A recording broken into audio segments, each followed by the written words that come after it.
7:03 de la mañana, hora de Venezuela. ¿Cómo disfruto yo en este espacio el análisis? Por supuesto, una de nuestras misiones es informar, pero siento que ustedes agradecen cuando reciben herramientas que de manera responsable, incluyente, aguda, pueden recibir a través del análisis de nuestros invitados. Me complace mucho saludar a Daniel Santolo, quien nos visita en nuestro estudio, politólogo, especialista en temas electorales, miembro de la Mesa de Diálogo Nacional, profesor de la Universidad Central de Venezuela. ¿Cómo estás, Daniel? Bienvenido. No, al contrario, un placer estar aquí, Eduardo, para compartir contigo y tus oyentes y tus videntes también. Así es. Daniel, ¿qué está pasando en el país hasta donde te sea posible saber o suponer en materia de diálogo? Porque pareciera evidente que se está dialogando. De repente uno se entera de algún atisbo que te indica que, oye, se ha logrado un acuerdo, pequeño, mediano, grande, según el criterio, pero en líneas generales, ¿qué está pasando incluso desde el activismo político en la necesidad que tenemos de que haya escenarios de diálogos? Bueno, hay una realidad en el país que yo creo que muy poca gente puede ocultarlo. Hay sectores opositores que han venido planteando diálogos directamente con el gobierno. Algunos lo hacemos abiertamente, otros lo hacen a escondidas. El gobierno hábilmente ha logrado separar a la oposición venezolana, dividir a la oposición venezolana, y parece que también ha resuelto un problema. Ahora está dialogando directamente con sectores de los Estados Unidos, que era su mayor preocupación. Bueno, pero el diálogo fue satanizado, se convirtió como en una mala palabra. Y en democracia el diálogo es altamente necesario. Si no dialogamos, ¿cuál es la alternativa? Enfrentarnos, matarnos, convocar qué enfrentamiento. Hay que dialogar. ¿Y con quién hay que dialogar? Con el que tiene el poder, con el que puede cambiar la situación del país, con el que podemos llevar a que mejore la democracia, a que se abran caminos para que el país mejore. Esa es la realidad. Con eso es que hay que dialogar. No veo otra posibilidad. Ahora hay que hacerlo abiertamente, hay que decirle a la gente de que vamos a dialogar. Yo he sido uno de los críticos de este diálogo que se está convocando en México por parte de un sector de la oposición que siempre satanizó el diálogo. Ahora lo vemos llamando al gobierno para dialogar, pero no dice que quieren hablar con el gobierno. ¿Cuáles son los puntos? Vamos a hablar de los problemas de electricidad, de agua, de seguridad, de alimentación. Vamos a hablar de qué vamos a hacer con la industria petrolera o vamos a seguir hablando única y exclusivamente de lo que le interesa a algunas individualidades. Bueno, esa es la discusión. Yo creo que el país tiene que entrar en esa discusión. Yo soy uno de los que dice que debemos buscar normalizar la actuación de la oposición con el gobierno. Yo soy también de los que dice que debemos dejar de ser oposición para convertirnos en una alternativa. La confrontación por más de 20 años, bueno, nos ha traído hasta acá. Entonces llegó el momento de cambiar la estrategia. La estrategia me ha dicho a mí que hemos fracasado, que la confrontación con el gobierno, bueno, el gobierno nos derrotó. Eso hay que aceptarlo. ¿Qué queda ahora? Bueno, construir desde abajo, reconstruir, conquistar a la gente, bueno, y dialogar con el gobierno. ¿Qué vamos a dialogar con el gobierno? Volver a reinstitucionalizar el país, que la Defensoría del Pueblo defienda al pueblo, que el fiscal general de la República actúe con equidad hacia todos los sectores, que la Asamblea Nacional haga leyes que involucre a todos los venezolanos. Bueno, eso es lo que hay que dialogar con el gobierno. Buscar mecanismos a nivel internacional para que Venezuela pueda entrar nuevamente a ese comercio. ¿Para qué? Para resolver los problemas de la gente. Yo escuché al ministro Reverol diciendo que hacía falta más de 10.000 millones de dólares para resolver el problema eléctrico venezolano. Bueno, ¿de dónde vamos a sacar ese dinero? Hay que acudir a los organismos internacionales. Entonces, eso es una necesidad. Y yo creo que esa es la necesidad que está esperando la gente, que la oposición y el gobierno dialoguen. ¿Por qué no ponernos de acuerdo en esos temas tan importantes? Bueno, y vamos navegando hacia el 2024. De aquí al 2024, la población decidirá si quiere que este gobierno continúe o lo cambiamos. Qué importante, y en todo análisis hay que incluir el 2024, que está cerca para muchos, lejos todavía para otros. Y no solamente el 2024, sino lo que toca también el 2025. Y vienen nuevamente elecciones de parlamento, gobernadores, alcaldes. Nada menos. Una mega elección. Nada menos. Incluso aquí una vez Timoteo Zambrano, sentado donde tú estás, decía que no se descarta la posibilidad de que de repente adelanten una de esas elecciones para unirlas a la de presidente X. Pero yo soy contrario a seguir modificando la Constitución. La Constitución hay que respetarla. Al contrario, aquí hay que exigir fechas claras. ¿Cuándo son las elecciones presidenciales? Eso no lo sabe nadie. Son el 24. Pero ¿qué mes? ¿Qué día? ¿Qué hora? Ya debería saberse. Ya debería ponerse sobre la mesa. Es el último mes, el trimestre del año. Porque el problema que tenemos aquí es que se ha jugado con las fechas. Porque, por cierto, la Constitución lo permite. Entonces, bueno, el gobierno te adelanta las elecciones cuando quiere o te las atrasa cuando quiere. Eso es violatorio a la libertad. Eso es violatorio a la democracia. Tú tienes que tener certeza de cuándo son los procesos electorales. Daniel, ¿nos va a llegar el 2024 sin que el país tenga frente a sí unas alternativas claras? Es decir, nos va a llegar el 2024 y desde la oposición va a haber varias candidaturas, va a haber, o una sola, va a haber un plan verdaderamente comprensible para la gente, independientemente de que se decida apoyarlo o no, porque todos los estudios indican un altísimo nivel de rechazo a Nicolás Maduro, pero al mismo tiempo un altísimo nivel de desconexión con la llamada oposición en términos generales también. Y de rechazo. Entonces, oye, hay quienes piensan que el país es imposible que mejore hasta tanto se defina lo que decida la gente el 2024. Hay que esperar al 2024. ¿Cuán grave es esto que yo acabo de escribir? Bueno, lo describes una realidad, primero. Lo otro es que la dirigencia política venezolana, cual me incluyo, porque yo soy miembro de un partido de Avanzada Progresista, que por cierto hemos venido conversando con sectores sociales. Ayer nos reunimos con el historiador Pedro Benítez, excelente reunión tuvimos con él y estuvimos debatiendo estos temas, por cierto. Bueno, ¿cuál debería ser el interés de la oposición en este momento? Como te dije anteriormente, dejar de ser oposición y ser una alternativa de gobierno. Eso pasa por construir y poner sobre la palestra pública un plan, una estrategia, un plan de gobierno. ¿Qué vamos a hacer con Venezuela si ganamos el 2024? Y primero, eso debe ser primero antes de un nombre. Es decir, esta es la estrategia, esta es la ruta, esta es la propuesta que llevamos para el país y quien interprete esa propuesta es el mejor candidato. Yo critico las elecciones primarias y lo digo abiertamente. Primero, no son democráticas. Eso es falso totalmente, porque el problema allí es que hay gente que tiene muchos recursos. Por cierto, recursos que están llegando desde el extranjero interfiriendo en la política venezolana. Entonces, bueno, frente a unas primarias que lo que pretende resolver es un problema de un grupo, van a escoger un candidato que va a representar un grupo de la oposición, pero no es el candidato que va a derrotar al gobierno. El candidato que debe derrotar el gobierno tiene que contar con un plan, con un apoyo popular. Y yo siempre pongo el ejemplo de Barinas. En Barinas hubo varios candidatos y el pueblo de Barinas decidió por un candidato abiertamente, se movilizó y le dio una paliza al gobierno. Entonces, yo espero que para el 2024, no importando cuántos candidatos haya, sino que haya un candidato o candidata que interprete a la mayoría del país con un plan de gobierno que sea capaz de derrotar a lo que queremos derrotar. Pero ¿cómo se mide el apoyo popular si acaso las primarias no servirían para eso? Por eso debe comenzar a construirse, no es sencillo. Algunos hablan de un outsider, que aparezca alguien de repente y movilice a la gente, es posible, pero si no aparece alguien debemos construir. Pero un Mesías. Por eso no podemos seguir esperando Mesías, debemos construir una alternativa. Y eso se construye con personales. En Venezuela hay gente muy proba, gente con autoritas que puede interpretar un país, que nos serviría para una transición, porque aquí la gente cree que solo es derrotar al gobierno y salir de Nicolás. No. Y después, tú lo acabas de decir, después vienen elecciones otra vez de gobernadores, se va a elegir una nueva Asamblea Nacional, vamos a tener un fiscal, cualquier cosa. Vamos a tener una Fuerza Armada adoctrinada por años. ¿Cómo vamos a entendernos con esos amigos? Oye, te dejo para la próxima parte. ¿Cómo visualizarías tú una transición en la presidencia de la República y en el poder en general?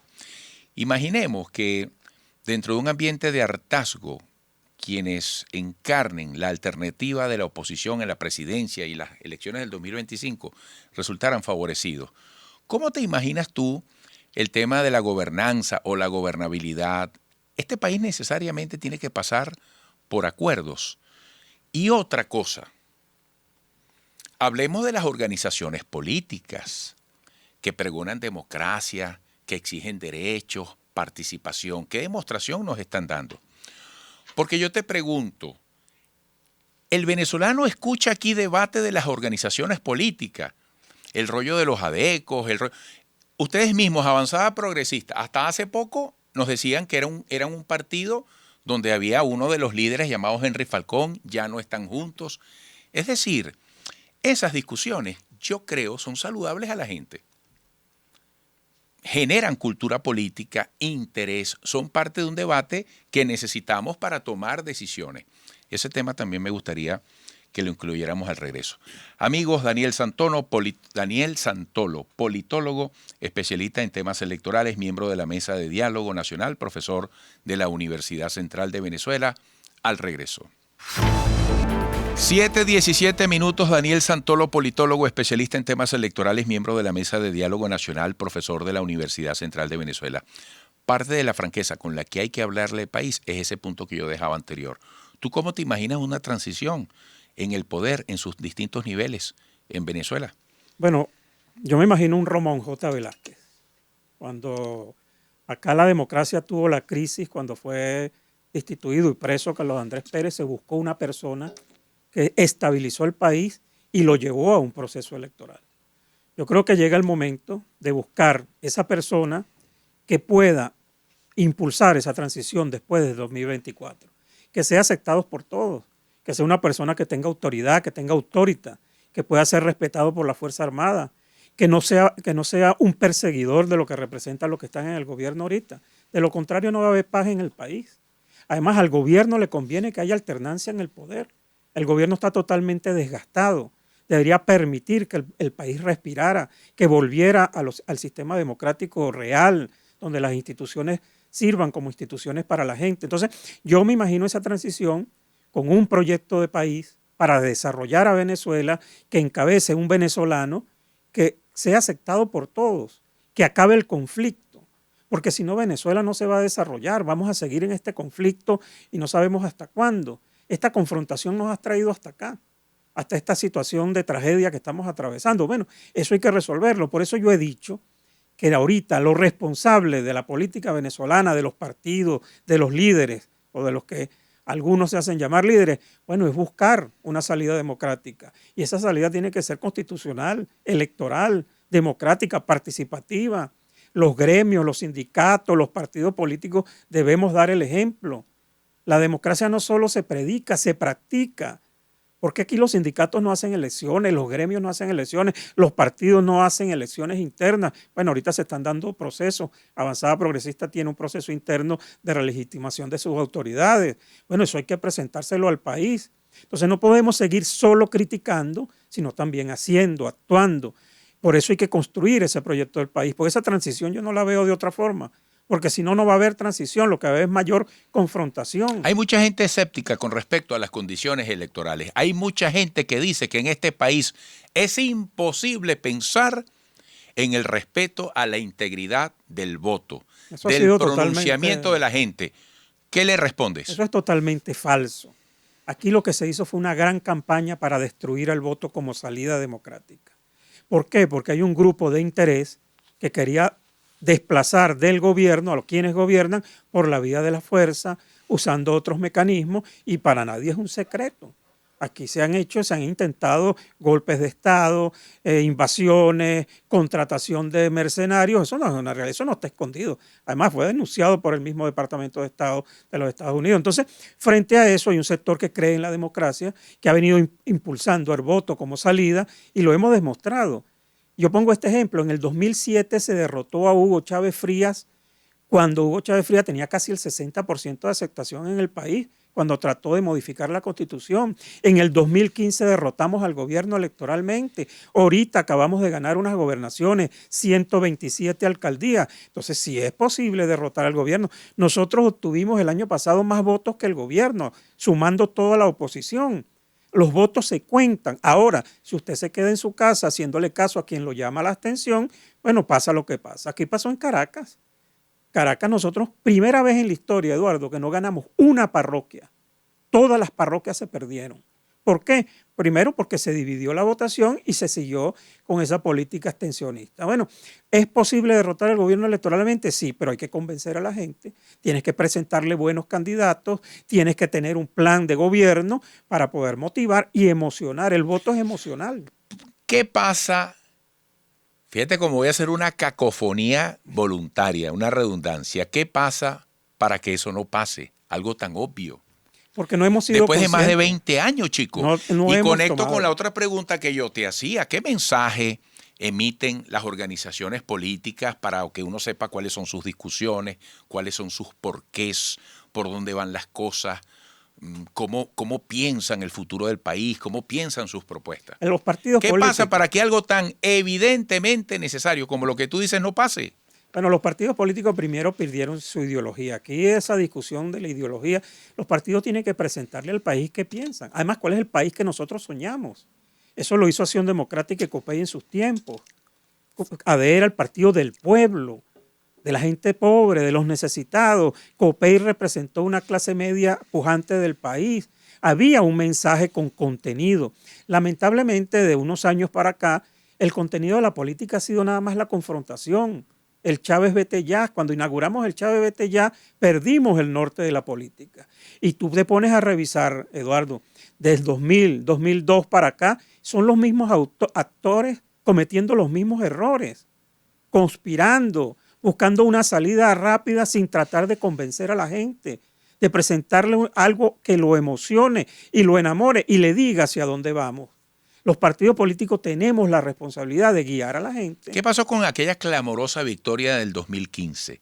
Se echó por la borda. ¿Qué pasó a partir del 2016? ¿Por qué? Porque se pensó que con esa victoria ya habíamos derrotado al gobierno. Bueno, ¿y qué se inventó desde la Asamblea Nacional? Se destituyó al presidente Maduro, un tribunal etéreo en el exterior le decretó 8 años de cárcel, no se reconoció al gobierno y hay que recordarlo, el gobierno, Nicolás Maduro, fue a la Asamblea, aceptó su derrota, dio la cara. Bueno, ¿y después qué vino? Una confrontación innecesaria. ¿Por qué no se utilizaron esos años para cambiar las leyes que debimos haber cambiado en ese momento? Ejemplo, ¿por qué no modificamos la ley electoral para dar mayor proporcionalidad? ¿O por qué no planteamos una discusión seria sobre el país, sobre la eliminación de la reelección indefinida, sobre la implementación de la segunda vuelta electoral en Venezuela? No podemos seguir con elecciones cerradas, que por 50,000 votos tú no sabes quién gana, o por lo menos no hay una credibilidad en esos procesos. Entonces, eso había que discutirlo. Bueno, eso se dejó de lado porque se creyó que ya el mandado estaba hecho. Bueno, mira lo que ha sucedido, 2015, 2022, seguimos en la misma situación. Ahora le entregamos nuevamente la Asamblea al gobierno. El gobierno viene, elige un Tribunal Supremo de Justicia, criticado por todos, pero eso es lo que sale de allí. Viene la nueva elección del fiscal, del contralor, del defensor. Bueno, ¿qué esperamos de allí? Entonces, hemos cometido errores y tenemos que reconocerlo. Un discurso como el tuyo no le gusta mucho a mucha gente en la oposición. No, ni a mucha gente tampoco en el gobierno. Pero yo te pregunto, ¿hay una fuerza o puede presentarse una fuerza espontánea, noble, de aquellas figuras emergentes en la política que vengan a ganar espacios, que vengan a hacerse visibles y a ganarse la credibilidad de la gente? Pero tienes que ¿Eso asumir, puede pasar de aquí al 2024? Sí, puede pasar, además, pero tienes que asumirlo. Sin obra mágica, mesiánica. Tienes que asumirlo con fortaleza. Además, tú tienes que decirle a la gente la verdad. El problema aquí es que muchos políticos se cuidan de no opinar sobre ciertos puntos porque inmediatamente viene la manada esa que se mueve en las redes sociales y te destruye. Bueno, destruyen personalidades. Nosotros hemos sido muy buenos destruyendo liderazgo, por cierto. Preguntémoselo a Capriles, pues. Capriles, la campaña destructiva que le montaron, yo puedo compartir o no compartir la política de Capriles. Autogoles. Autogoles. Bueno, lo que le acaban de hacer al alcalde Duque, un alcalde exitoso, un alcalde que viene construyendo lo que tú estás diciendo, un partido a nivel nacional para brindarle otra opción a la gente. Bueno, la destrucción hacia el alcalde Duque esta última semana, bueno, es inaceptable, ¿vale? Eso no puede seguir sucediendo en Venezuela. Entonces, eso hay que combatirlo. Bueno, periodistas como tú, Eduardo, que lo que hacen es opinar a favor del país, bueno, también caen en esa destrucción. Entonces, parece que estamos dados es a destruirnos en vez de construir. Tenemos que construir, demostrarle al país que aquí hay gente que quiere salir adelante. Bueno, nosotros nos reunimos con el economista. ¿Cómo se rompen esos círculos viciosos de desgaste, de autodaño? Es que si la gente no toma conciencia, si la gente no toma conciencia sobre eso. Mira, nosotros nos reunimos la semana pasada con Víctor Álvarez, el economista. Uh-huh. Él hizo un trabajo. ¿Él no está en Avanzada Progresista? No, él es muy cercano a nosotros, cual ayudó con el programa de gobierno del 2018 okay. Económicamente. Bueno, pero hizo un trabajo con 50 líderes empresariales venezolanos, donde demostró que las sanciones están destruyendo al empresariado venezolano. Pero lo grave de eso es que los empresarios no se atreven a decirlo por miedo a esa destrucción de las redes sociales. Entonces prefieren callarse ante decirle al país, mire, vale, nosotros no podemos seguir trabajando así con una política destructiva. Perdieron clientes, perdieron créditos, le cerraron cuentas, le quitaron dinero en el exterior a muchos empresarios venezolanos, pero se quedan callados. Entonces eso hay que romperlo, hay que salir a decirle a la gente la verdad. Este camino nos lleva al camino de la destrucción. Por ahí mi amigo Alfredo Padilla dice, cese de la destrucción.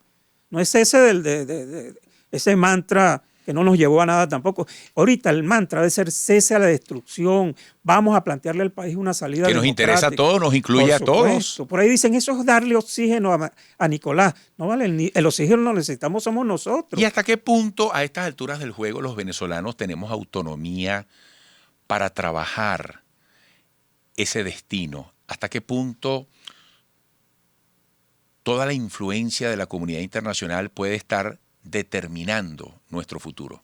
Bueno, ya hemos visto que la comunidad internacional viene también cambiando su posición frente al país. Están reconociendo que aquí hay un gobierno, que bueno, hay gente que lo rechaza, sí, pero el problema es que hay un gobierno. Te lo digo porque Guaidó alguna vez dijo, solo no podemos, necesitamos ayuda. Pero es que tú tampoco puedes seguir dependiendo, ejemplo, de la política de Estados Unidos. Ahorita hay algunos pensando que si vuelve a ganar Donald Trump, entonces vamos a empezar con la misma situación de la otra vez. Los problemas tenemos que resolverlos somos nosotros. Y la dirigencia política está llamada a eso, a presentarle al país una salida democrática. Pero tenemos que ser responsables en eso. La democracia no solo se predica, se practica. Entonces tenemos que actuar democráticamente. Daniel, sobre ese punto, y tú eres una persona que va en esa línea, que creo que es la línea que nos conviene a todos. Recientemente se han presentado 2 eventos, bueno, de choque físico, de agresión, de violencia, de golpes, de silletazos, y estamos muy cerca de una campaña electoral. ¿Qué advertencia tenemos que hacernos los venezolanos? Primero, que esa no es la ruta. Por cierto, eso se había vencido, ya había bajado la violencia, la confrontación entre los sectores que, bueno, apoyan al gobierno y un sector que apoya a otro sector de la oposición. Yo soy contrario a cualquier violencia, acto de violencia. Además, yo fui uno de los que llamé, y eso me costó a mí, bueno, todas las críticas del mundo, a parar las loqueras esas de las marchas, de enfrentar a unos muchachos con unos escudos de cartón frente a una fuerza armada que no tenía escrúpulos en reprimir. Bueno, ahí están los resultados, y uno lo advirtió. Nosotros hace 10, 12 años hemos venido planteando que la salida tiene que ser pacífica, que aquí no se pueden seguir sacrificando vidas. Pero la violencia también no es solo la violencia física.